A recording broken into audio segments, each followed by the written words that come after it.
नमस्कार दर्शकों, आज हम आपके सामने एक बार फिर नितिन दास मदनपति पंथी के अज्ञान का पर्दाफाश करने जा रहे हैं। तो चलिए बिना किसी देरी के शुरू करते हैं। सबसे पहले जान लेते हैं नितिन दास जी के विचार। मेरा नाम नितिन दास है। मेरा जन्म स्थान नंगल टाउन में पंजाब में हुआ है और मैंने कबीर पंथ 2010 में ज्वाइन किया था। तो शिशुपाल जी कह रहे हैं कि आप सब नकली हो, सच्चा ज्ञान तो सिर्फ रामपाल जी के पास है। अच्छा, बहुत बढ़िया। चलो आप एक बात बताओ, छोटा सा सवाल है आपसे। आप कहते हैं कि कबीर साहब का नाम कबीर है, जो आपका सार नाम है, जो सतनाम के साथ फिट करके दिया जाता है, ओम सोहम सत्य कबीर। तो आप सत्य कबीर जो जपवाते हो, आप कहते हो ये कबीर साहब का यथार्थ नाम है, और जब सार शब्द की बात आती है तो आप उसी नाम को, उसी यथार्थ नाम को बदल देते हो, उसमें आका डंडा लगा देते हो, फिर आपका सार शब्द बन जाता है ओम सोहम सत्य कबीरा। तो उनको चारों युगों में अलग अलग नाम रख के आने की जरूरत क्या थी? क्या ओम सोहम सत्य कबीर ही उनका नाम है? ओम सोहम सत्य सुकृत उनका नाम नहीं हो सकता? या ओम सोहम सत्य मुनिंदर नाम नहीं हो सकता? या ओम सोहम सत्य करुणामय नाम नहीं हो सकता? बुद्धि लगाओ, विवेक लगाओ। और आप कहते हो कि उनका नाम कबीर है, ठीक है। आप मुझे यह बताओ, जब 52 अक्षरों की उत्पत्ति नहीं हुई थी, जब कोई भी इंसान अक्षर नहीं बोलता था, तब ये का बी रा, ये अक्षर कहां थे? ये अक्षर कहां थे? और आपने अनुराग सागर पढ़ी है, कबीर सागर पढ़ी है, आपने देखा पूरी सृष्टि कैसे बनी है? परमात्मा के द्वारा। और परमात्मा के साथ वहां जो वार्तालाप हो रही है वो हिंदी में हो रही है। हिंदी में भी नहीं बल्कि और खड़ी बोली में हो रही है। कबीर साहब खड़ी बोली में लिखवाए हैं ये पूरा ग्रंथ। तो मुझे ये बता दें कि जब परमात्मा ने एक भाषा का विस्तार किया तो ये बाकी भाषाएं कहां से आ गई? ये जर्मन, चाइनीज, ये पुर्तगीज, ये स्पेनिश, ये सब भाषाएं कहां से आ गई? इनको कौन से परमात्मा ने पैदा कर दिया जो ये जापानी बोलने लग गए? क्योंकि सारी सृष्टि तो भाई परमात्मा से पैदा हुई ना, कबीर सागर के अनुसार देखोगे तो। उसके बाद ब्रह्मा विष्णु महेश जी हुए। ब्रह्मा विष्णु महेश कभी स्पेनिश ना बोले, ब्रह्मा विष्णु महेश कभी फ्रेंच ना बोले, जर्मन ना बोले, और उन्हीं से सब पैदा हो रहे हैं, तो उनके ही सारे बच्चे हुए। तो ये बच्चे इतनी सारी भाषाएं कैसे बोलने लग गए? आप अपने घर का हिसाब लगा लो। आपके पापा, आपके दादा, परदादा, लकड़ दादा, अकड़ दादा, जितने भी दादा थे, जो भाषा वो बोलते थे वही आज आप बोल रहे हो अपने घर में, या आपने कोई नई भाषा का उद्घाटन कर दिया? पहले तो ये समझ लो, पहले तो इसको समझ लो, ये भाषाएं कहां से आ गई? जब तक तुम्हें यही नहीं पता कि ये भाषा कहां से आ गई, तुम क्या मंत्र जप रहे हो? नितिन जी, आपका कहना है कि शिशुपाल जी ने आपको अज्ञानी क्यों कहा? तो शिशुपाल जी कह रहे हैं कि आप सब नकली हो, सच्चा ज्ञान तो सिर्फ रामपाल जी के पास है। दरअसल श्रीमान नितिन जी, आप अपने को कबीर पंथी मानते हैं, परंतु कबीर जी के द्वारा दिए ज्ञान को जो कबीर सागर में संत धर्मदास जी ने लिखा है, उसमें दोष देखते हैं। इसलिए शिशुपाल जी ने आपको अज्ञानी कहा है। नितिन दास जी रट लगाते हैं कि जब सृष्टि रची गई, वह जिस समय काल से कबीर जी की वार्ता हो रही थी, तब 52 अक्षर नहीं थे। तब भाषा कहां से आ गई? नितिन दास जी, आपको इतना ज्ञान नहीं कि जो परमात्मा सृष्टि की उत्पत्ति कर सकता है, तो क्या वह भाषा उत्पन्न नहीं कर सकता? जबकि नितिन दास जी, आप खुद सारी अज्ञान भरी बातें 52 अक्षर में ही कर रहे हो। यहाँ तक कि आप अपने शिष्यों को 52 अक्षर में आने वाले नाम जाप जपने के लिए भी देते हो। जो नाम दीक्षा लेने वाले हैं वो हाथ खड़ा करें। प्रथम दीक्षा वाले, प्रथम दीक्षा में हमारे यहाँ भी देखो पहले 52 अक्षरी नाम दिया जाता है। प्रथम दीक्षा में हमारे यहाँ भी देखो पहले 52 अक्षरी नाम दिया जाता है। तो क्या नाम जपने आपने? बोलो जय गुरु, जय बंदी छोड़, जय साहिब सतनाम साहिब बंदगी। जय गुरु, जय बंदी छोड़, जय साहिब सतनाम साहिब बंदगी, सतनाम साहिब बंदगी। और दूसरी तरफ इन्हीं अक्षरों को कोस भी रहे हो, इन 52 अक्षर को बेकार बता रहे हो। सोहम सतनाम नहीं जपना है। हमने शब्द की पारख करनी है। हमारा गुरु शब्द दे क्या रहा है? कहीं 52 अक्षर तो नहीं दे रहा, कहीं ये मंत्र तो नहीं दे रहा जपने वाले। अगर ऐसे कोई मंत्र दे रहा है तो उस गुरु को रिजेक्ट कर देना चाहिए, प्रथम दीक्षा में हमारे यहाँ भी देखो पहले 52 अक्षरी नाम दिया जाता है। नितिन दास जी, यदि आप कबीर जी के ज्ञान को तथा उनकी समर्थता को जानते तो इस तरह की अज्ञान भरी बातें नहीं करते। नितिन दास जी 52 अक्षर को मिथ्या मानते हैं तथा सार नाम सार शब्द जो संत रामपाल जी देते हैं उनको गलत बताते हैं, जबकि संत रामपाल जी जो नाम जाप देते हैं उन्होंने उन मंत्रों को प्रमाणित महान संतों की वाणी से दिखाया है, जिनको परमात्मा कबीर जी मिले थे, जिनको नितिन दास भी प्रमाणित मानते हैं। पूरे संसार को ज्ञान देने वाला कबीर है। बेई नदी पे कौन मिला था बाबा नानक को? सब कह रहे हैं परमात्मा मिले, पर अरे वो था कौन? कबीर साहब थे वो बेई नदी पे। जिंदा बाबा नाम रखा क्योंकि वो मुर्दा है ही नहीं, वो जिंदा ही जिंदा है। गरीबदास जी को कौन मिले अभी 250 साल पहले? कबीर साहब। धर्मदास जी को कौन मिले? कबीर साहब। तो देखा आपने नितिन दास जी जिनको प्रमाणित संत मानते हैं, उन सबको कबीर साहब जी ने स्वयं मंत्र बताए थे। प्रथम दीक्षा वाले 7 मंत्र, दूसरी दीक्षा वाले 2 नाम तथा तीसरी दीक्षा वाले सार नाम सार शब्द।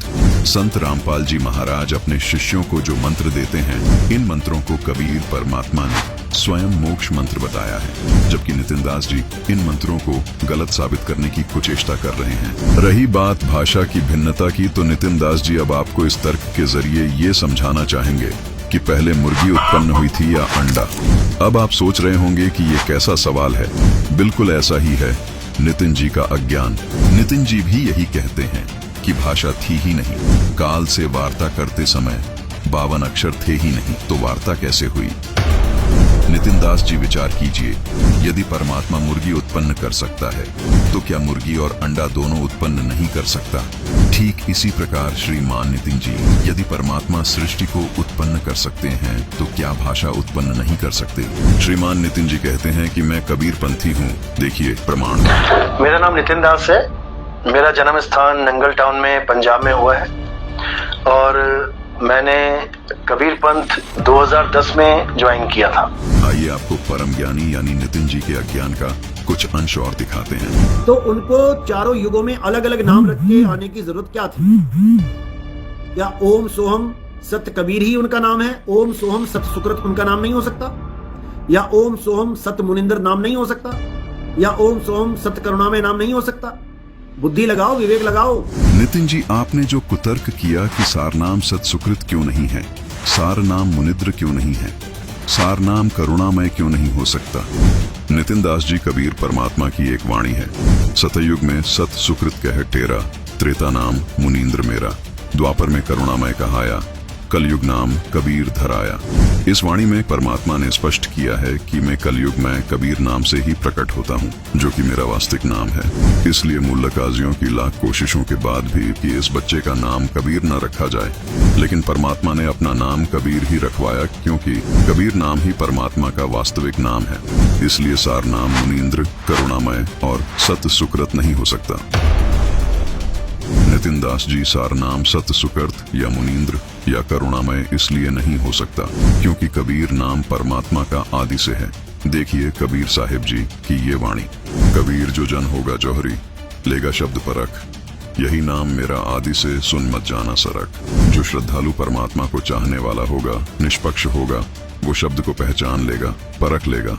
सत कबीर नाम मेरा आदि से है, इसको सुनकर सरक मत जाना अथवा अविश्वास मत करना कि ये भी क्या नाम हुआ। जैसे नितिन दास जी सरक गए। अब आपको एक वाणी और दिखाते हैं। गरीब शब्द सिंधु में लोक है, ऐसा गहर गंभीर, राम कहो साहिब कहो, सो हम सत कबीर। भावार्थ है परमात्मा की महिमा के लिए आप राम कहो, साहिब कहो, खुदा कहो, अल्लाह कहो, मुर्शिद कहो, अच्छी बात है, लेकिन इनको उच्चारण करने से मोक्ष नहीं होगा। असली नाम है सोहम सत कबीर, जिससे मोक्ष होगा। और नितिन दास अज्ञानी कहता है कि सोहम सत कबीर नाम कहां से आ गया। नितिन दास जी, आपकी बुद्धि का दिवाला निकल चुका है, आप सच्चाई को परख नहीं पा रहे। आप जैसे लोगों पर गरीब दास जी की ये वाणी बिल्कुल सटीक बैठती है कि गरीब अंधे गूंगे गुरु घने लंगड़े लोभी लाख, साहिब से परिचय नहीं काव बनावे साख। संत रामपाल जी अपने शिष्यों को जो सारनाम देते हैं वही नाम कबीर साहिब जी ने गरीबदास जी को दिया था और यही सारनाम कबीर साहिब जी ने दादू दास जी को दिया था। और इसी का प्रमाण हमें हदीस सुनन इब्न मजह 3526 पर मिलता है। इब्न अब्बास कहते हैं कि बुखार और सभी प्रकार के कष्ट के लिए पैगंबर हजरत मोहम्मद उन्हें बिस्मिल्लाहिल कबीर कहने के लिए बोलते थे।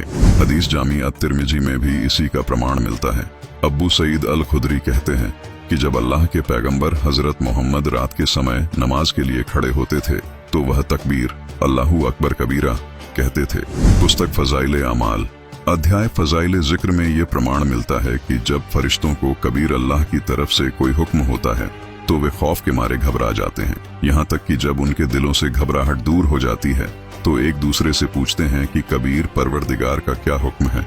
वे कहते हैं कि इस हक बात का हुक्म हुआ। वह कबीर आलिशान और मर्तबे वाला है। हुजूर अक़दस सल्लल्लाहु अलैहि वसल्लम का इरशाद है कि कोई बंदा ऐसा नहीं कि ला इलाहा इल्लल्लाह कहे और उसके लिए आसमानों के दरवाजे न खुल जाएं, यहाँ तक कि यह कलिमा सीधा अर्श तक पहुँचता है, बशर्ते कि कबीरा गुनाहों से बचाता रहे। कितनी बड़ी फजीलत है और कबूलियत की इंतहा है। यह कलिमा बराह रास्त अर्श मुअल्ला तक पहुँचता है। और यह अभी मालूम हो चुका है कि अगर कबीरा गुनाहों के साथ भी कहा जाए तो नफा से उस वक्त भी खाली नहीं। मुल्ला अली कारी रह फरमाते हैं कि कबाइर से बचने की शर्त कबूल की जल्दी और आसमान के सब दरवाजे खुलने के अताबर से है, वरना सवाब और कबूल से कबाइर के साथ भी खाली नहीं। बाज उलेमा ने इस हदीस का यह मतलब बयान फरमाया है कि ऐसे शख्स के वास्ते मरने के बाद उसकी रूह के एजाज में आसमान के सब दरवाजे खुल जाएंगे। एक हदीस में आया है 2 कलिमे ऐसे हैं कि उनमें से एक के लिए अर्श के नीचे कोई मुंतहा नहीं, दूसरा आसमान और जमीन को अपने नूर या अपने अज्र से भर दे। पहला है ला इलाहा इल्लल्लाह और दूसरा अल्लाहू अकबर परमेश्वर कबीर। तो देखा आपने फजाइल आमाल में कबीर नाम की कितनी महिमा है। अब देखिए एक और महापुरुष की वाणी से प्रमाण। संत दादू दास जी ने अपनी वाणी में कहा है कि ठिका पूरा होए जब सब कोई तज शरीरे, दादू काल पकड़े नहीं जपे जो नाम कबीर। आदमी की आयु घटे तब जम घेरे आए, स्मरण किया कबीर का दादू लिया बचाए। मेट दिए अपराध सब आए मिले छन माही, दादू संग ले गए कबीर चरण की छाई। दादू अंतर्गत सदा छिन छिन सुमरण ध्याने, वारू नाम कबीर पर पल पल मेरे पराणे। सुन सुन साख कबीर की यूं काल नवावे माथे, धन धन तीनों लोक में दादू जोड़े हाथ। केरी नाम कबीर का विखम काल गजराज, दादू भजन प्रताप से ये भाग्य सुनत आवाज।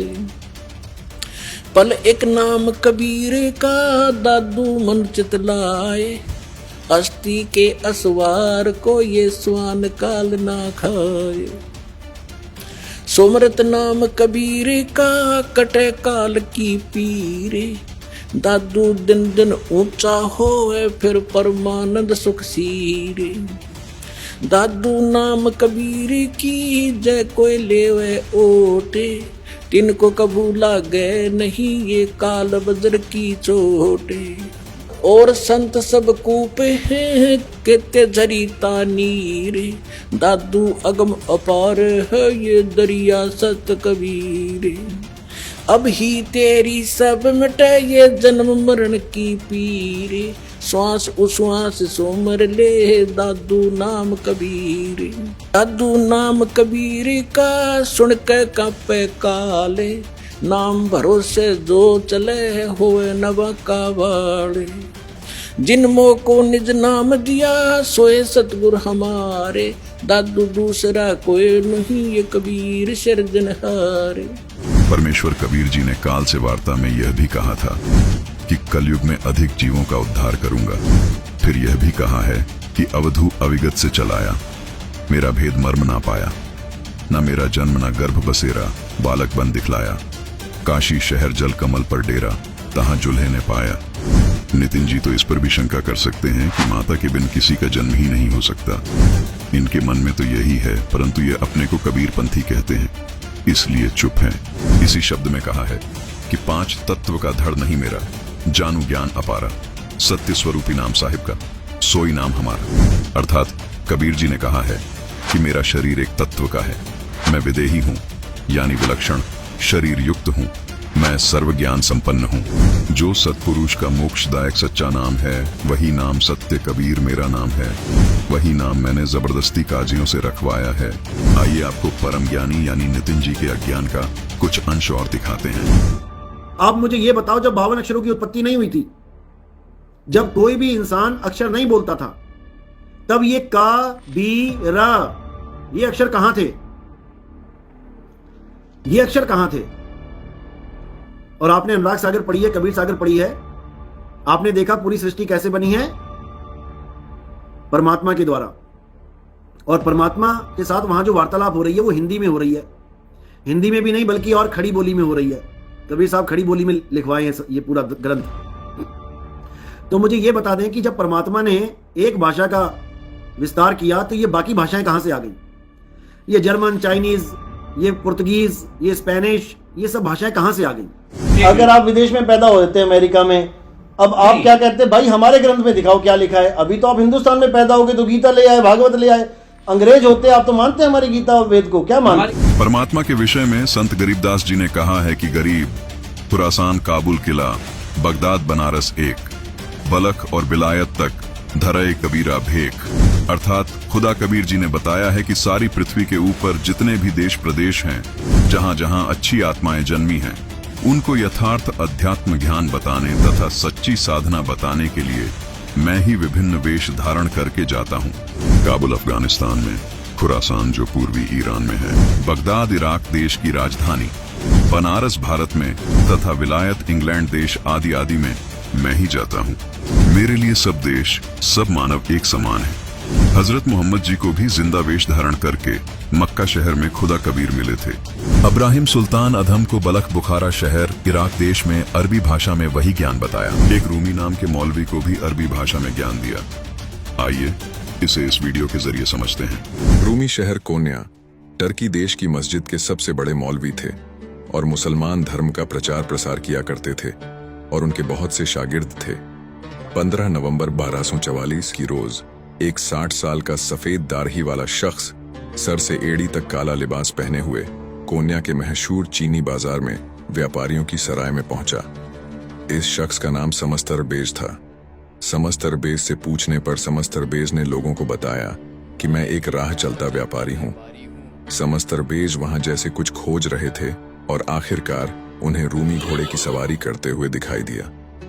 एक दिन एक हौज के किनारे रूमी पुरानी इल्मी किताबों का एक ढेर रखकर बैठे थे और अपने शागिर्दों को पढ़ा रहे थे।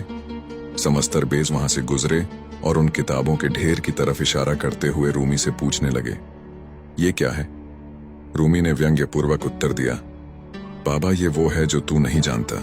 ये सुनकर समस्तरबेज ने उन किताबों को हौज में धक्का दे दिया। ये देखकर रूमी आग बबूला हो गए और कहा, हे बदबख्त, ये तूने क्या किया? क्या तू जानता है ये किताबें कितनी कीमती थीं? ये सुनकर समस्तरबेज हौज में कूद गए और एक एक कर सारी किताबें पानी से बाहर निकाल कर रख दी।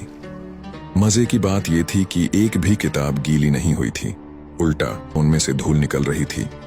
ये हैरतंगेज नजारा देख रूमी दंग रह गया और समस्तरबेज से पूछा, बाबा ये क्या है? समस्तरबेज ने उत्तर दिया, ये वो है जो तू नहीं जानता, और वहां से चले गए। अगले दिन रूमी अपने घोड़े पर सवार होकर बाजार में पहुंचे। वहां लोग आदर सत्कार में उनका हाथ चूम रहे थे। तब अचानक समस्तरबेज वहां पहुंचे और रूमी के घोड़े की लगाम पकड़कर खींच ली। रूमी पहचान गया कि ये तो वही बाबा है। रूमी भी उनसे मिलना चाह रहे थे। बाबा ने कहा कि रूमी एक मसला है, मुझे ये बताओ कि मोहम्मद बड़ा या बायाजिद बस्तामी बड़ा? रूमी ने कहा, ये तो बच्चा भी जानता है, मोहम्मद बड़ा है। बाबा ने कहा, अगर मोहम्मद बड़ा है तो उसने ये क्यों कहा कि हे अल्लाह मैं तुझे नहीं जानता, तू कौन है? और बायाजिद बस्तामी ने ये क्यों कहा कि हे अल्लाह, तू पाक है, तू बादशाहों का बादशाह है और तेरी बड़ी शान है। दोनों के बीच काफी लंबी चर्चा होती है और बाबा के तर्क सुनकर रूमी बेहोश होकर घोड़े से नीचे गिर जाता है। रूमी की आंखें खुली तो अपना सिर बाबा की गोद में पाया। बाबा रूमी को लेकर शहर से दूर चले जाते हैं। इसके बाद समस्तरबेज कोन्या से गायब हो जाते हैं। रूमी उनकी याद में पागल सा हो जाता है और बाबा की खोज में भटकने लगता है। 1 वर्ष बाद रूमी को किसी से पता लगता है कि समस्तरबेज को दमिश्क में देखा गया है। रूमी अपने बड़े बेटे से कहता है कि घर में जो सोना, चांदी, गहने, पैसा पड़ा है सब ले जा और बाबा को यहाँ ले आ। रूमी का बड़ा बेटा दमिश्क पहुंचकर समस्तरबेज के नाम पर भंडारा खोल देता है और देखता है कि कुछ दूरी पर बाबा एक लड़के के साथ शतरंज खेल रहे हैं। रूमी का बड़ा बेटा बाबा से विनती करके उन्हें घोड़े पर बैठाकर कोन्या ले आता है। रूमी कहता है कि बाबा, आप क्यों गायब हो गए थे? आपने मेरे साथ ऐसे क्यों किया? मैं 1 साल से आपकी याद में तड़फ रहा था। बाबा कहते हैं, अगर मैं गायब ना होता तो तेरे दिल में आज ये आग ना होती।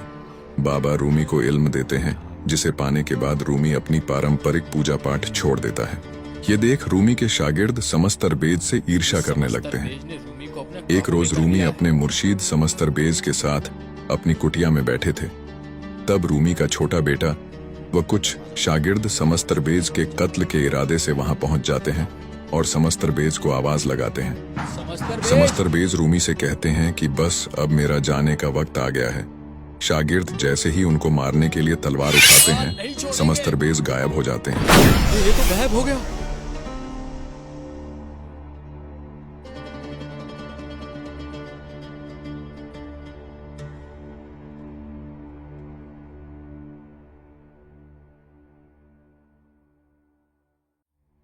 रूमी विश्व के जाने माने कवि हैं और कबीर साहिब जी के बाद दूसरे नंबर पर आते हैं।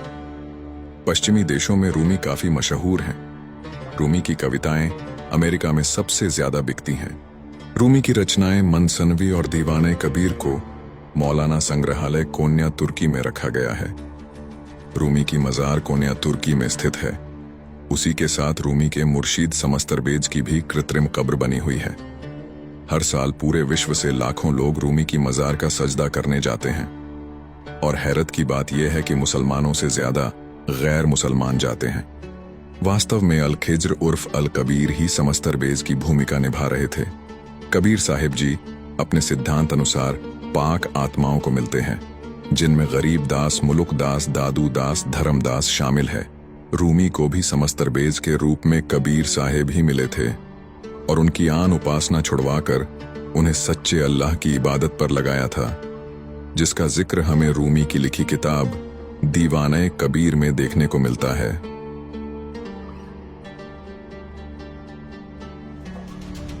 अब आपके दिमाग में ये सवाल आ रहा होगा कि ये कैसे माना जाए कि समस्तरबेज ही कबीर परमात्मा थे। आइए इस पर नजर डालते हैं। कबीर परमात्मा अपने विधान अनुसार अच्छी आत्मा को मिलते हैं, जैसे रूमी को मिले। ऐसे ही कबीर परमात्मा जिंदा बाबा के रूप में संत गरीबदास जी को मिले और सारा ज्ञान उनके अंदर डाल दिया। उनको दिव्य दृष्टि दी, जिससे उनको भूतकाल में घटी घटनाएं तथा भविष्य में घटित होने वाली घटनाएं पता चली। गरीबदास जी ने जो वाणियां बोली, वो सभी वाणियां कबीर साहिब जी ने ही उनके अंदर फीड की थी। गरीबदास जी ने अपनी वाणी में कहा है कि गरीब सदगुरु समस्तरबेज कूं बाटी धरिया हाथ, सूरज कूं सेकी जहां तेज पुंज का गात। इस वाणी में संत गरीबदास जी कबीर साहिब जी को सदगुरु कहकर संबोधित कर रहे हैं। वे कह रहे हैं कि कबीर परमात्मा जो समस्तरबेज की रूप में भूमिका निभा रहे थे, उन्होंने मुल्तान शहर में सूरज को अपने पास बुलाकर रोटी सेकी थी। पूरा मुल्तान शहर भट्टी बन गया था। इसका इतिहास गवाह है। नितिन दास जी, आप जो बातें कर रहे हो कि इतनी सारी भाषा कहाँ से आ गई, फ्रेंच कहाँ से आ गई, जर्मन कहाँ से आ गई, आपको इतना भी ज्ञान नहीं कि यही कालजाल है, क्योंकि जितनी ज्यादा भाषा होंगी, जीवों को ये समझाना उतना ही मुश्किल होगा कि कबीर भगवान है। आप जो बात कह रहे हैं कि जब काल की और कबीर परमात्मा की वार्ता हुई थी तो उस समय 52 अक्षर वाली भाषा कहाँ से आ गई? पूर्ण परमात्मा कबीर जी को हर भाषा का ज्ञान है। जो नीचे से गए हुए जीव काल की तप्तशिला पर चल रहे थे, वो जीव 52 अक्षर वाली भाषा जानते थे। इसलिए कबीर साहिब जी ने उनसे 52 अक्षर वाली भाषा में बात की।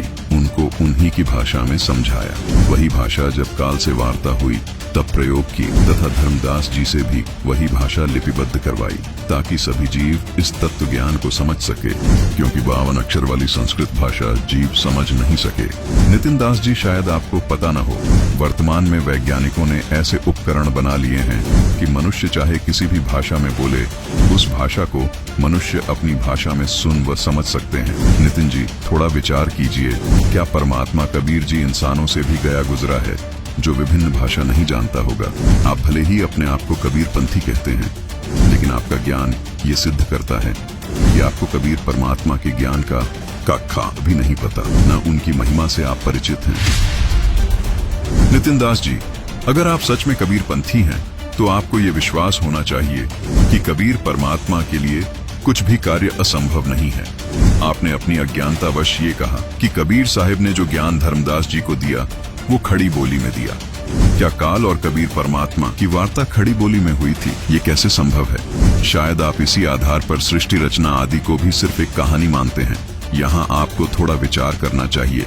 कबीर परमात्मा ने अपने ज्ञान को साधारण और सरल भाषा में सब जीवों तक पहुंचाने के लिए अलग अलग भाषाओं में, अलग अलग रूपों में, अलग अलग देशों में प्रकट होकर उनको उन्हीं की भाषा में समझाया।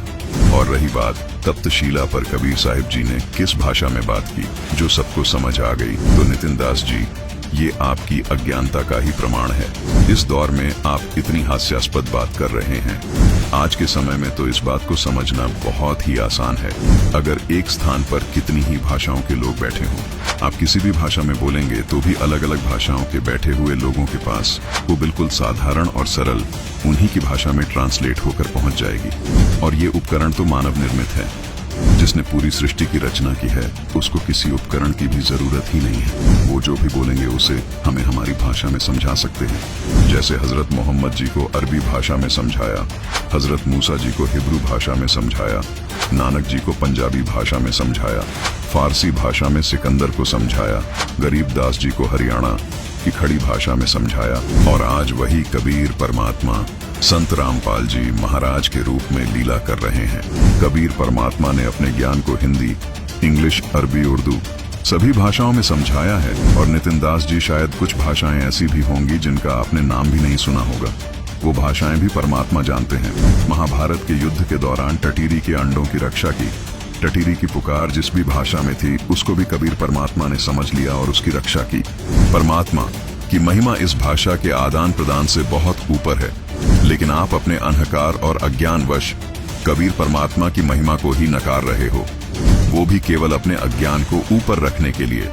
नितिन जी, आप अपने अहंकार को त्याग कर पूर्ण संत रामपाल जी महाराज के सत्संग प्रवचन बिना किसी पक्षपात के सुने। उम्मीद है आपको सही और गलत में भेद समझ आ जाएगा। नितिन दास जी अभी आपको एक अनुभव सुनाते हैं जिसको सुनकर शायद आपका अज्ञान रूपी अंधेरा दूर हो जाए और आपको संत रामपाल जी महाराज के सत ज्ञान का पता चल सके, क्योंकि ये श्रद्धालु भी आपकी तरह ही अज्ञान रूपी अंधेरे में था। सुनिए ये अनुभव। नमस्कार सर। नमस्कार सर, क्या नाम है आपका? हरिवंश राय मधुकर। सर, आप कहाँ से आए हैं? हम बिहार वैशाली जिले से कटहरा ग्राम से आए। सर, आप क्या काम करते हैं? हम तो ऐसे कलाकार थे। आकाशवाणी पटना रेडियो स्टेशन से लोकगीत गाते थे, दूरदर्शन से भी हम लोकगीत गाते रहे हैं। अभी इन दिनों हम अध्यात्म से जुड़ गए, तब से ही हम गाना बजाना छोड़ दिया। सर, संत रामपाल जी महाराज जी से नाम दीक्षा लेने से पहले आप क्या भक्ति साधना करते थे? हम अध्यात्म से जुड़े हुए थे और प्रभु परमात्मा के पाने की चेष्टा से, लगन से मैं कई मत पथ में गया, जहाँ हमको इस जिज्ञासा से गए कि हमको प्रभु परमात्मा की जानकारी होगी। और इस कारण से मैंने रामानंद स्वामी के पथ में, वो देहात में चलने वाले बचन वंश कबीरपंथी में और आर्य समाज में, या वो बाल योगेश्वर जी में, सतपाल जी में, ठाकुर अनुकूल चंद जी के सत्संग में और प्रजापिता ब्रह्मा कुमारी के सत्संग में, कई स्थानों पर हम लगभग 13 मिशन में घूमे परमात्मा के दर्शन के लिए, लेकिन कहीं से हमें कुछ प्राप्ति नहीं हुआ। कोई तो आंख बंद करने को कह दिया, कोई कहा ध्यान लगाओ, कोई कहा कर्म नेवली करो, कोई कुंडलियां जागृत करने को कह दिया, किसी ने कहा कि वो नाक के ऊपर दोनों दृष्टि जमा करके देखो भगवान का दर्शन होगा। बहुत हम परेशान में पड़ गए, देखा कि हर जगह वही बात है, ठगी की बात हो रही है। तब हमें कान में एक शब्द मिला निरंकारी मिशन का। जो निरंकारी मिशन 1992 में बहुत कम जत्थे में था, और उस समय जब हमारे ध्यान में यह आया निरंकारी मिशन, तो उसमें हमने जाकर के ज्वाइन किया। ज्वाइन करने के बाद में हमें जो ज्ञान दिया गया, कहा गया कि यहाँ प्रभु परमात्मा का दर्शन होता है, और इसी जिज्ञासा से हम उनके पास जाकर के बैठ गए। पहले तो उन्होंने 5 प्रण कराया और कहा कि ये 5 प्रण के बाद प्रकृति का वो नाम गिनाया, सूरज चांद सितारे ये सब भगवान नहीं है, और ये तन मन धन सब परमात्मा का है। और उसके बाद उन्होंने परमात्मा का दर्शन बताया, कहा कि धरती से आसमान तक जो ये खलिया जगह देख रहे हो, ये खाली जगह है, इसी को निरंकार कहते हैं। यही तो निरंकार है, यही ब्रह्म है, और इसको जो जान जाता है वो ब्रह्मन हो जाता है। ब्रह्म जानाति ब्रह्मना, ये जो वेद में लिखा हुआ है, शास्त्र में लिखा यही है। गीता में भी कहा गया है कि ये इसको कोई औजार नहीं काट सकता। बताओ खलिया को कौन काटेगा, ये बम इसको कौन मारेगा, ये किसी तरह से नाश नहीं होता है, यही परमात्मा है। और इसी को मैं सच्चा मान करके इसकी भक्ति करने लगा। और सन 1992 में मैंने 27/12/92 को ज्ञान लिया था, और 24 साल तक इस भक्ति में लगा रहा। इस दौरान में मैंने अपने संपूर्ण वैशाली जिले में लगभग 24 ज्ञान केंद्र खोला, और ज्ञान प्रचारक हमारे साथ होते थे, और मैं प्रचार का काम करता था पूरे बिहार में। कटिहार, वो ठाकुरगंज, पूर्णिया, वो सहरसा, मधेपुरा, गंगटोक और सिक्किम, करसियांग, नेपाल के देशों में भी हम जनकपुर और शबैला, वो धनुखा, ये और शिवनगर, परसा जिला, मलंगमा, सरलाही जिला, इन सब क्षेत्रों में मैं जाकर के काफ़ी इसका प्रचार किया। और लगभग 18 सत्संग तो अपने वैशाली जिला में बनाए। लगभग 10 से 12 हज़ार लोगों को मैंने प्रभावित करके उनको इस ज्ञान से जोड़ा। सर, अभी आपने बताया कि आपने 24 ज्ञान केंद्र खोले, तो सर आपने किस पंथ के 24 ज्ञान केंद्र खोले थे? हमने 10 से 12 हज़ार लोगों को ये ज्ञान से प्रभावित करके निरंकारी मिशन के संस्था से जोड़ दिया। सर, आपने बताया कि आप 24 साल तक निरंकारी मिशन से जुड़े रहे, तो सर इस 24 साल में आपको क्या ज्ञान की अनुभूति रही है? सर इसमें हमको मिला जुला कर कोई अनुभूति नहीं हुई, और न मैंने कुछ देखा, और न इसके हमको कुछ लाभ भी प्राप्त हुए। ऐसे ही हम भजते चले जा रहे थे, और उसमें एक साधारण मंत्र था, तू ही निरंकार, मैं तेरी शरण हाँ, मैनू बख्श लो। यही जपते जपते मेरा 24 साल का समय निकल गया, लेकिन इससे कुछ लाभ नहीं हो सका। विगत 19 जून 2017 को मैं बड़ा सख्त बीमार पड़ गया। बीमार पड़ने का कारण हो गया मेरे पास डायबिटीज का बीमारी, जो 600 चीनी बराबर रहता था, और उसके बाद ब्लड प्रेशर था, लीवर में सूजन था, किडनी में भी दाग था, और पित्त की थैली में ये पथरी था 13 mm का, जो हमें बहुत कमज़ोर कर दिया था। डॉक्टर लोगों के पास हम गए, कहीं से हमको कोई इजाफा नहीं मिल पाया। मैंने 48,000 रुपया खर्च करके बाद और धराशायी हो गए थे, बिछावन से उठ नहीं पा रहे थे। उसी पर हम पड़े थे, 5.5 महीना हो गए।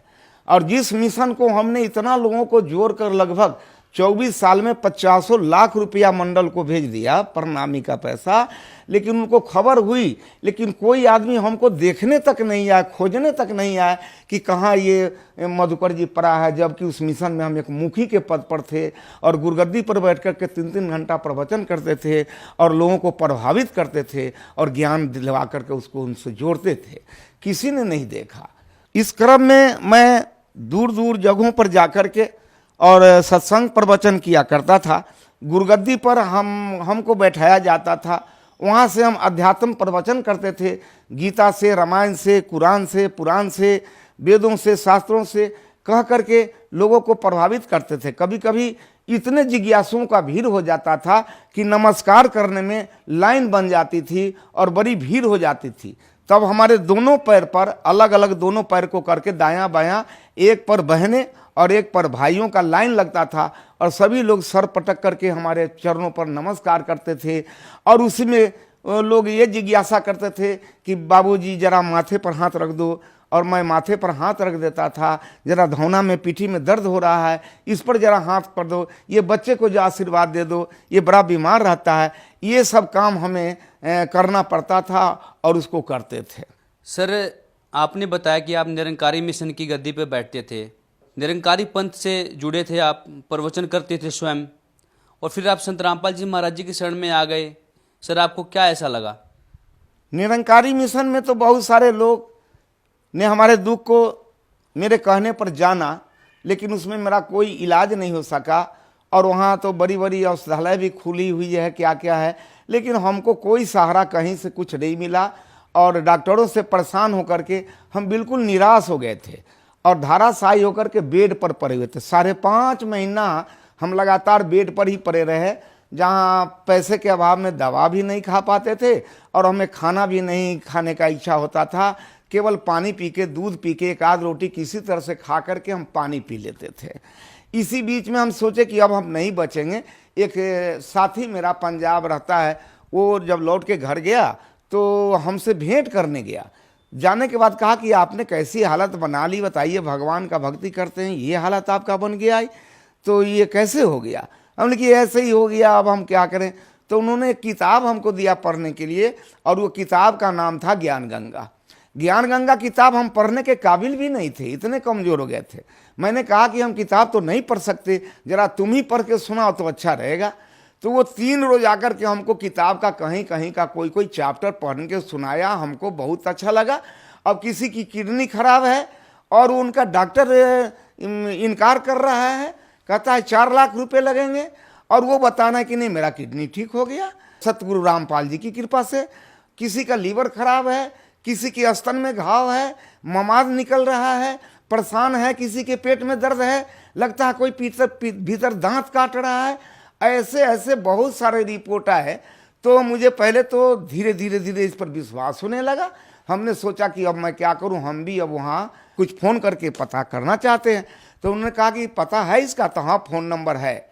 हमने कहा कि रुक जाओ, आज रात में हम सतगुरु रामपाल जी महाराज से हम बात करेंगे, तब हम कल आपको कुछ बताएंगे। तो उन्होंने कहा कि कैसे बताइएगा, वो तो जेल में रहते हैं।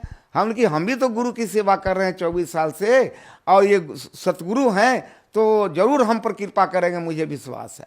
ऐसा सोचकर मैं रात में 9 बजे खाना उना खा करके जब सोने गए, तो हम तो कुछ जानते नहीं थे, हम तो केवल इनका नाम सुनते थे और किताब में फ़ोटो देखा था। इन्हीं के फ़ोटो को हमने कहा सतगुरु रामपाल जी महाराज की जय, रामपाल जी महाराज की जय, 5 बार यही जयकारा लगा करके हम हाथ जोड़ करके प्रार्थना किया कि हे सतगुरु रामपाल जी महाराज, आपकी बहुत सारी प्रशंसा इस किताब के अंदर मैंने सुनी है। बहुत सारे लोगों का बीमारी भी ख़त्म हो गया है, मेरी भी बीमारी ख़त्म करो और मुझे भी ठीक कर दो। अगर ऐसा कर दोगे तो शेष जीवन जो मेरा बचेगा ये हम आपके चरणों में बिताएंगे, आपके चरणों में भक्तों की सेवा करके अपना जीवन बिताएंगे। और ऐसा करिए कि मैं बहुत दुखी हो गया हूँ, अगर ठीक करना है तो आज रात में आकर के आज रात भर में ही हमको ठीक कर दीजिए। 2, 4, 10 रोज लगाइएगा तब इस चीज़ को हम नहीं मानेंगे। ऐसा प्रण करके हम सो गए। कई दिन नींद भी नहीं आ रही थी, उस दिन नींद भी बहुत अच्छा पड़ा। 3:30 बजे भोर की बात है कि हम जहाँ सोए हुए थे उसी में निरंकारी आश्रम चलता था, हर रविवार को सत्संग चलता था। तो रात में 3:30 बजे ये सतगुरु रामपाल जी महाराज वहाँ पहुँच गए। सादा पैजामा, हाफ कुर्ता, गमछा रखे हुए और कुर्ते का रंग थोड़ा हल्का गेरुआ रंग का पहने हुए, हाफ कमीज, और कुर्सी खींच करके उसी जगह बैठ गए। कुर्सी के खींचने का आवाज़ हमको कान में मिला और तब आवाज़ सुन करके हमारी आँख खुल गई। हम देखते हैं कि अरे कुर्सी कौन खींचा। देखते हैं कि सामने में सतगुरु रामपाल जी महाराज बैठे हैं। जैसे वो बैठते हैं उसी तरह से एक पैर पर दूसरा पैर रख करके दोनों हाथ एक साथ करके, लगता है जैसे कोई मंत्र कर रहे हो या कुछ कर रहे हो, बैठे हुए हैं। मैंने सोचा कि मैं स्वप्न देख रहा हूँ कि वास्तव में जागृत अवस्था में हूँ, ये समझ में नहीं आया और मैं उनके चरणों में जाकर के नमस्कार किया। फिर उन्होंने पूछा बड़े प्यार से कि बेटे क्यों बुलाए हो हमको। हमने कहा कि दास तो सब 9 बजे रात में ही सब बात आपके चरणों में रख के सो गया है, आप तो अंतर्जामी भी हैं, आप यहाँ आ भी गए, अब हमसे क्या पूछ रहे हैं कि क्या बोला। तो नहीं, तुम ये बोला कि हमको ठीक करना है तो रात भर में ठीक कर दीजिए और नहीं तो 2-4 रोज में करेंगे तो हम नहीं मानेंगे। हम कि जी सरकार ऐसा तो दास बोला है, अब मरता क्या ना करता, बीमारी को तो लाजिम है अच्छा होने का। इसी तत्परता में हम आपके सामने ऐसा बोला है, हो सकता है गलती ही हो गई है, तो आप पिता तुल्य हैं, पिता है ही, आप हमारे माफ़ी करके और हमको ठीक कर दीजिए। हम तो फिर भी यही कहेंगे। हंसने लगे, कहे कि बेटे तुम्हारे सर पर बहुत सारे भार हैं, बहुत सारे बोझ लाद लिया तुम, ये बताओ तुम्हारे चरणों में कितने आदमी का सर गिरा है। हमने कहा इसकी कोई गिनती नहीं है, अनगिनत है। वो 50,000 लाखों लोग इस पर माथा पटके होंगे, इस चरण पर, इसका कोई ठिकाना नहीं है। अब बताओ इतने दिन का जटिल बीमारी तुम कहता रात भर में ठीक कर दो, ठीक तो हो जाओगे। तू नाम दीक्षा ले ले, भक्ति कर, मर्यादा में रह, तू ठीक हो जाएगा। और मेरे पास आ गया तो मैं कुछ होने वाला नहीं, घबराओ नहीं। और ये सब पूछ करके और हमको कहे कि जब ठीक है, जब ऐसी ही बात है तो फिर कल से तू ठीक हो जाओ। ऐसा कह के हमारे सतगुरु रामपाल जी महाराज जो आकर के हमको बताए और वहाँ से चले गए। जाने का भी क्रम देखा तो अद्भुत लगा हमको, जैसे हनुमान जी एक पैर नीचे सीधा करके और एक पैर मोड़ करके और ऊपर दक्षिण की दिशा में इस तरह से उड़ गए। बहुत देर तक हम खड़ा होकर देखते रह गए, जब तक आंख से ओझल नहीं हुआ, और दक्षिण दिशा की तरफ चले गए। मैं फिर चौकी पर बैठ गया, जो 6 महीना से उठ नहीं पा रहा था, खा नहीं पा रहा था, चहल टहल नहीं पा रहा था। मैंने अपने बाजू पर बाजू रख के अंदाज किया कि मेरी क्या हालत है, तो मैं अपने में बहुत दुरुस्ती पाया, ताकत पाया, और हमको लगा कि कोई नई ताजगी आ गई। और मैं बिछावन पर से उठ करके, सामने मेरा रोड है, उसी रोड पर चला गया और 4 किलोमीटर पैदल हम चले गया, घूम करके टहल के 4 किलोमीटर चले आए। मैंने गऊओं को बांध दिया, पानी डाल करके, और उसको बांध करके नादी पर खाने के लिए लगा दिए, अपना मुंह भी धो लिया और स्नान भी कर लिए। फिर पत्नी के पास आए तो हमने कहा कि, तो देख करके बोली कि क्या कर रहे हैं आप, कहीं मुंह के भरे गिर जाओगे, तुम्हारा 6 महीना से बीमारी आदमी है, कौन सा नाटक कर रहे हैं। हमने नाटक नहीं कर रहा हूँ, हमारे पास अभी सतगुरु रामपाल जी महाराज का दर्शन हुआ, वो आए थे और आकर के हमको ठीक होने का वरदान दे दिया कि कल से तुम ठीक रहोगे, इसलिए मैं आया हूँ, आज मुझे खाना बनाकर खिलाओ। तो कहा कि जो आदमी खाना नहीं खा रहे हैं, 3 महीना से खब्बे न करते हैं, कोई चीज़ खाना देते हैं तो बिगड़ जाते हैं, गुस्सा करते हैं, अभी खाना कैसे खा लीजिएगा। हमने खिलाओ ना, हमको बहुत भूख लगी है महाराज, हम खाना खाना चाहते हैं। वो खाना बनाने लग गई और हम उस दिन से प्रतिदिन कुछ न कुछ अच्छे ही होते जा रहे हैं, अच्छे ही होते जा रहे हैं। मैंने 13 रोज रास्ता देखा कि मैं ठीक तो हो गया हूँ, नाम दान लूँ कि नहीं लूँ, ये टेम्पोररी ठीक हुआ हूँ कि परमानेंट हो गया हूँ, ये मुझे पता नहीं चल रहा था। तो हम 13 रोज इसका इंतजार किया, 13 रोज बिल्कुल मैं ठीक ठाक रहा, 14वां रोज भी ठीक रहा। तब जाकर के हम, ये 2 अक्टूबर की बात है, रात की घटना है, 15 अक्टूबर को मैंने जाकर के नामदान केंद्र में, वहाँ समस्तीपुर ठारा गोपालपुर में नामदान ले लिया। जब ये ज्ञान को मैंने देखा तो मैं तो दंग हो गया। वो जहाँ जहाँ लोग बताते थे, किसी ने कहा कि ये श्वास चल रहा है ये भगवान है, किसी ने आंख जांच दिया कहा इसमें लाइट आता है सो भगवान है, किसी ने ऊपर ताकने को बताया, किसी ने कान मूंदने को बताया, और यहाँ जो ज्ञान बताया गया कि नहीं नहीं प्रभु साकार है और इसको तू देख लो। जब इस ज्ञान को मैंने देखा तो मैं दंग रह गया और हक्का बक्का हो गया कि दुनिया में कैसे कैसे लोग किस किस तरह के भगवान दिखलाते हैं, ना जाने कहाँ कहाँ से चुन चुन करके कैसे कैसे भगवान लेकर के दिखलाते हैं।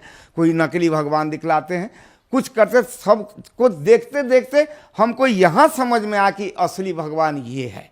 और उन्होंने कहा कि कबीर इज गॉड, यही है कबीर, इसको देखो। और इसका प्रमाण ऋग्वेद में बताया, और इसका प्रमाण अथर्ववेद में बतलाया, इसका प्रमाण गीता में भी बतलाया, इसका प्रमाण वो शास्त्रों में बतलाया, उपनिषद तक में बतलाया, और देवी भागवत पुराण में भी बतलाया।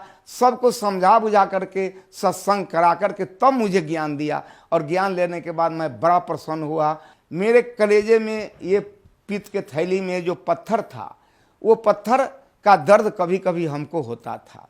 जब हम सेकेंड बार पेशी में यहाँ आए हिसार, फरवरी महीने में, तो वहाँ से हम चले आए। ट्रेन में हमको वो दर्द होने लगा, दर्द से हम बेचैन हो गए। हम किसी तरह से हिसार पहुँच गए, वहाँ पेशी लगाए। लौटने के बाद भी हमको खाने की इच्छा नहीं हो रही थी। हमको लगा कि फिर पहले जैसा बीमारी हो गया और ये दर्द हो गया। हमारे साथ के लोग बहुत खाने को प्रयास किया, हमने कुछ नहीं खाएंगे, मेरा तबीयत ठीक नहीं है।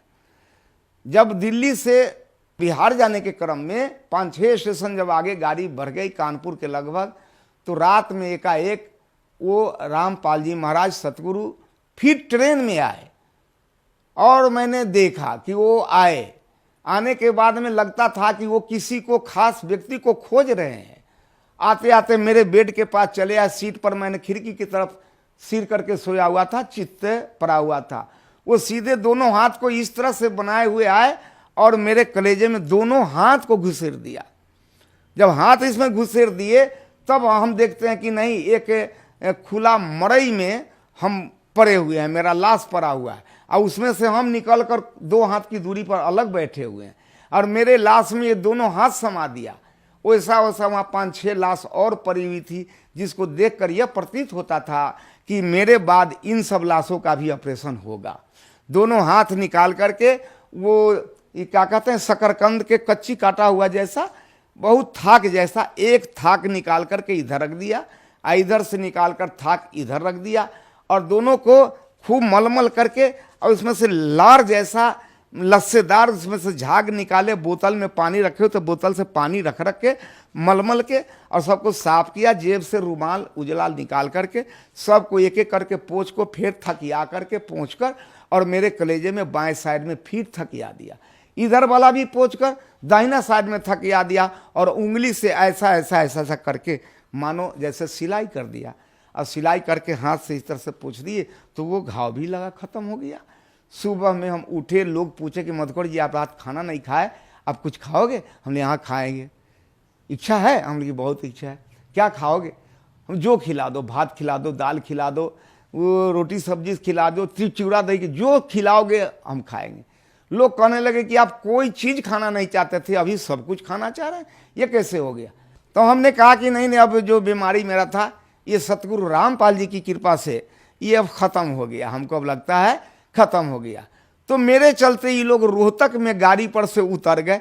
हमने बड़ी भूख लगी है, खिलाओ। तो रोहतक के स्टेशन पर उतर गए और हमको प्लेटफार्म पर और लोगों को छोड़कर ये लोग आश्रम में गए और वहाँ से मेरे लिए प्लेट दाल भात तरकारी सब्जी सब ले करके आए और मैंने भरपेट भोजन किया, दाल भात तरकारी सब्जी खाया। वहाँ से हमें चैन आ गई। फिर लौट करके गए तो रास्ते में ये लोग फिर पटना में दही चूड़ा भी खिलाया, भूजा भी खिलाया, सारे सामग्री को खिलाया और उस दिन से हम बिल्कुल ठीक हो गए। अब हमको लगता है कि वो दर्द भी हमको अब स्वप्न के रूप में भी कोई महसूस नहीं होता है कि दर्द हो रहा है या नहीं हो रहा है। वो लगता है अब है ही नहीं, वो पत्थर उथर सब खत्म है सतगुरु रामपाल जी महाराज की कृपा से। सर एक बात बताइए, आप 24 साल से निरंकारी मिशन से जुड़े हुए थे, यहाँ तक कि आप गुरु पद पे थे और आप वहाँ पर प्रवचन भी देते थे, लेकिन फिर आप संत रामपाल जी महाराज के शरण में आए। संत रामपाल जी महाराज जी के ज्ञान में और निरंकारी मिशन के ज्ञान में आपको क्या भिन्नता नजर आई सर? निरंकारी मिशन के ज्ञान में और ये संत रामपाल जी के महाराज के ज्ञान में बहुत अंतर आया, क्योंकि यहाँ स्पष्ट रूप से बताया जाता है और वहाँ एक मानने की बात कही जा रही है कि मानो, ये मान लो कि यही भगवान है, यही खलिया है सो भगवान है। और यहाँ जानने की बात कही जाती है कि जानो कि ये भगवान है। यहाँ दिस की बात है, यह की बात है, वहाँ दैट की बात बताई जा रही है कि वह भगवान है। अब पता नहीं वो कहाँ है, सातवां आसमान के ऊपर है या नीचे है, क्या है नहीं है, कुछ भी नहीं है। सर जो श्रद्धालु आपको देख रहे हैं और जो श्रद्धालु निरंकारी मिशन से अभी भी जुड़े हुए हैं, आप उन्हें क्या संदेश देना चाहते हैं? जैसे कि दास 24 साल अपने जीवन का मूल समय, जवानी का समय इस निरंकारी मिशन में फंस करके कहाँ कहाँ अपने पूरे बिहार के बाहर भी, नेपाल के देशों में भी जाकर के कई जगह स्थानों पर जाकर के प्रचार प्रसार किया। अपना जीवन तो गंवाया लेकिन अपनी खुद रक्षा नहीं कर सका। आप लोगों को मालूम है, अच्छी तरह आप जानते हैं कि पिछले वर्षों में निरंकारी मिशन के प्रवर्तक सम्राट मुखिया जो जिनके द्वारा ये सत्संग का कार्यक्रम चल रहा था, वो खुद ही ये डेनमार्क में 4 चक्के गाड़ी पर एक्सीडेंट होकर के मर गए। दास को बड़ा झटका लगा कि जिनके भरोसे पर मैं मोटरसाइकिल चलाता हूं और उनका नाम लेता हूं कि हे परमात्मा आप मेरी रक्षा करो, आप मेरी रक्षा करना, उनके नाम पर मैं खुद गाड़ी चलाता हूं, और जो गाड़ी से एक्सीडेंट करके मर गए तो मेरा क्या होगा, मेरी रक्षा कौन करेगा। और मेरे जेहन में ये बात आया कि जो स्वयं का मक्खी नहीं उड़ा सकता वो मेरा कुकुरमाची क्या उड़ा देगा। और बड़ा ठेस पहुंचा मुझे, और तब से मैं संकल्प लिया कि नहीं नहीं नहीं, इस मिशन को तो कल छोड़ना है।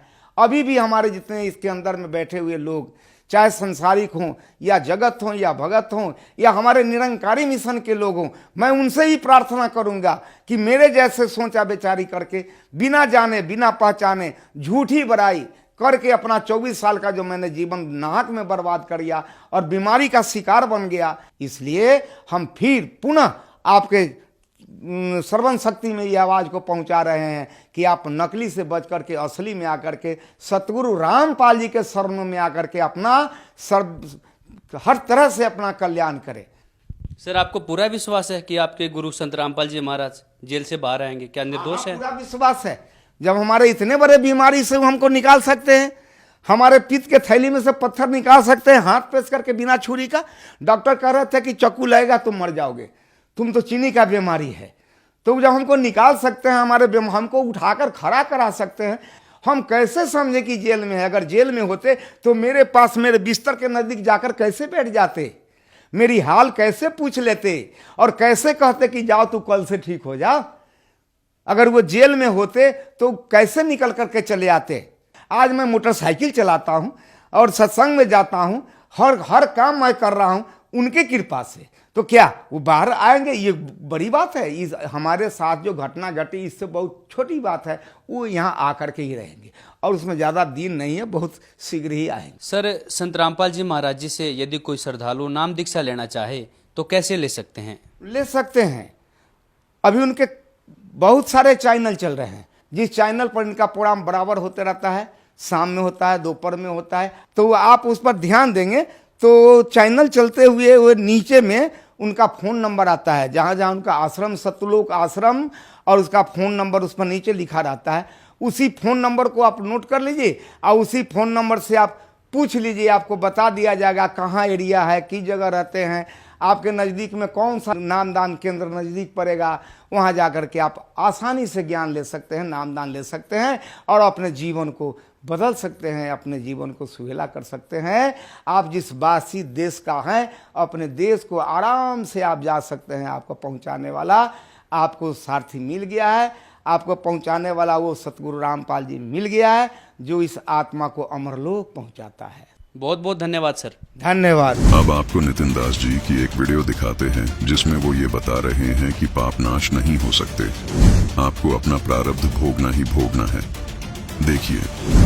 अब तुमने गलत काम किए हैं, खूब लोगों को मारा है, बकरे काटे हैं, भैंसे काटे हैं, तो तुम्हारा प्रारब्ध तुम्हारे इस शरीर को दुखदाई अवस्था में घुमाएगा।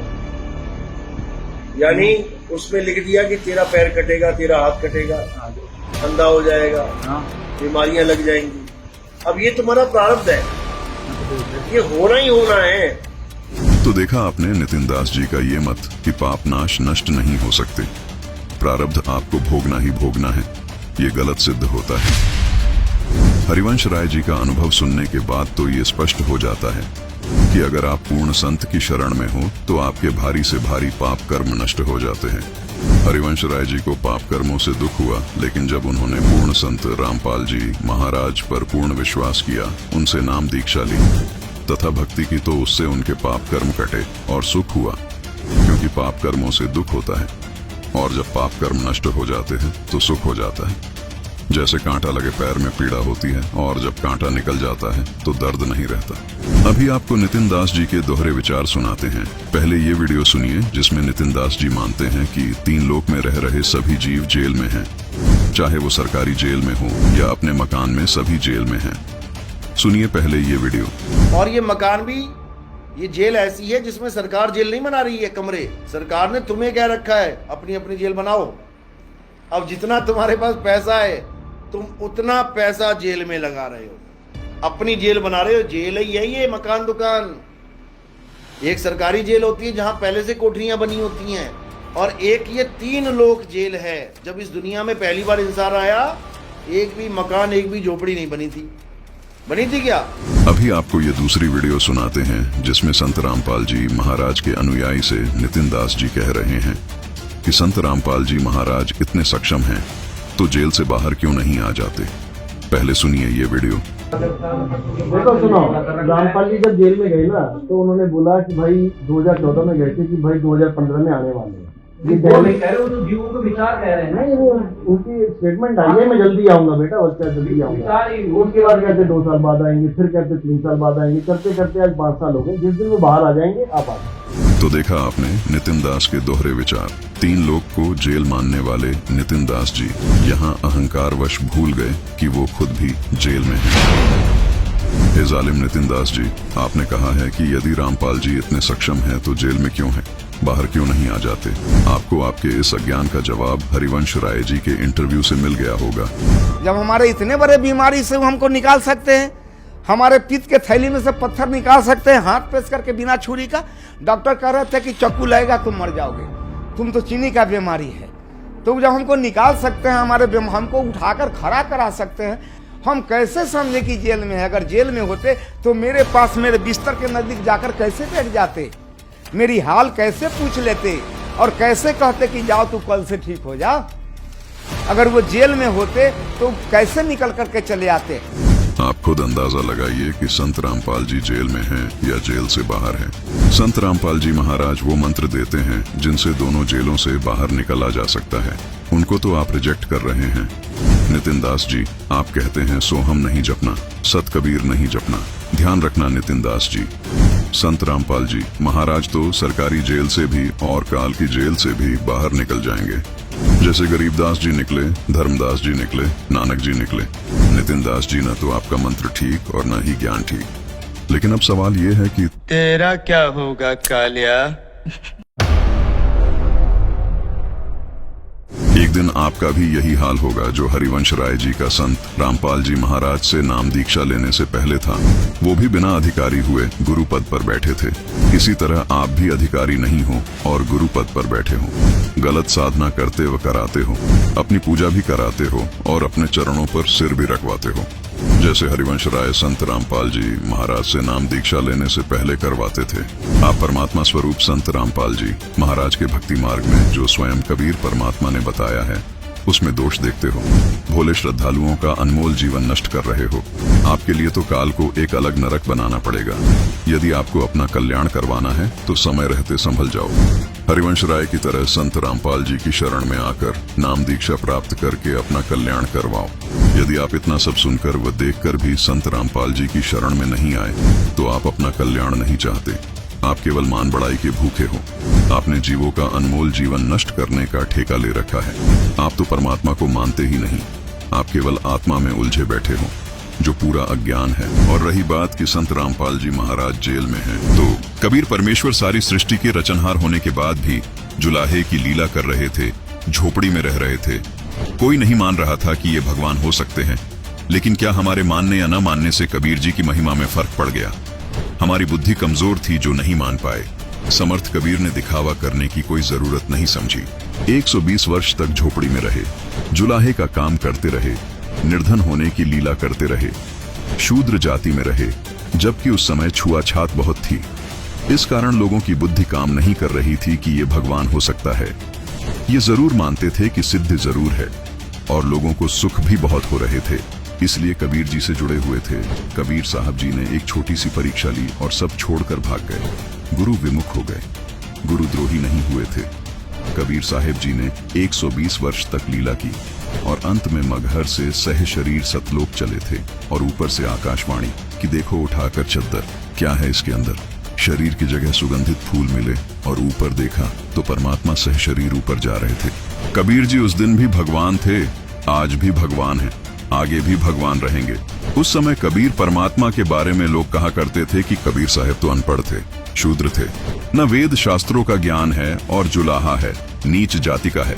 अगर ये इतना ही भगवान है तो इतनी निर्धनता में क्यों समय व्यतीत कर रहा है? क्यों झोपड़ी में रहता है? अपना महल क्यों नहीं बनवा लेता? अब समाज को तो यही बोलना था, लेकिन कबीर परमात्मा ने समाज को नहीं देखा। कबीर साहिब जी के सहशरीर सतलोक जाने के बाद हिंदू मुसलमान आपस में फुट फुट कर गले लगकर रोए, लेकिन तब तक बहुत देर हो चुकी थी। ठीक इसी प्रकार आज संत रामपाल जी महाराज के शिष्यों को लोग कहते हैं कि तुम्हारे गुरुजी संत रामपाल अगर भगवान है तो जेल में क्यों पड़े हैं, जेल से बाहर क्यों नहीं आ जाते। आपकी जानकारी के लिए बता दें कि संत रामपाल जी महाराज पहले 21 महीने जेल में रहे, अब उनको हिसार जेल में 9 साल हो गए। फिर भी संत जी के जीवन में इन सब बातों से कोई फर्क नहीं पड़ा। उन्होंने इतना समय जेल में बिताने के बाद भी बाहर लोगों को अद्वितीय लाभ दिए हैं, लोगों के लाइलाज रोग जड़ से खत्म किए हैं। जैसा कि आपने उनके भक्तों के अनुभव सुने, संत रामपाल जी महाराज ने अपने अद्भुत ज्ञान के जरिए बाहर यानी बड़ी जेल में तहलका मचा दिया है। संत रामपाल जी महाराज जेल में कुछ लीला करने गए हैं जो आम जीव की समझ के बाहर है। संत समाज को देखकर अपने उद्देश्य को नहीं बदलते, वो अपनी लीला को निरंतर करते हुए जीव कल्याण में लगे रहते हैं। जिस प्रकार कबीर परमेश्वर झोपड़ी में रहे और लाखों लोगों के कष्ट दूर किए, ठीक इसी प्रकार संत रामपाल जी छोटी जेल में लीला करते हुए बड़ी जेल में रह रहे लोगों को अद्भुत लाभ दे रहे हैं। वैसे भी अभी तो खेल जारी है, हार जीत का निर्णय होना अभी बाकी है। धन्यवाद।